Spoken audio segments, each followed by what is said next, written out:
সিদ্দিকী ভাইজান কি বলছে আপনারা শুনুন, ভিডিওটা বেশি বেশি শেয়ার করে দিন। ডেপুটি হাই কমিশনের ভবন আমরা ঘেরাও করে রেখেছিলাম। আমাদের ডেপুটেশন নিতে চাইছিল না। আমাদের ডেপুটেশনে কি ছিল? আমাদের জাতীয় পতাকাকে কেউ না অপমান করে তার কথা বলা ছিল। আমাদের প্রতিবেশী রাষ্ট্র শান্তি ফিরিয়ে আনার কথা ছিল। আর আমাদের প্রতিবেশী রাষ্ট্রে সংখ্যালঘুদের হিন্দুদের উপর অত্যাচার বন্ধ করতে হবে, এই ডেপুটেশন ছিল।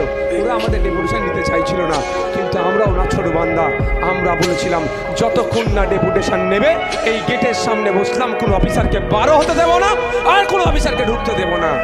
বাধ্য হয়ে নিয়েছিল। আমাদের অবস্থান একদম ক্লিয়ার। কেন আপনাদেরকে কথা বলছি? আপনারা বুথের নেতা, আপনারা আমাদের শক্তি। আপনাদের এই মানে বিষয়টাকে ক্লিয়ার থাকা দরকার। আমাদের অবস্থান কি হবে, আমাদের পার্টির লাইন কি হবে? আমাদের পার্টির লাইন এটাই। কি লাইন?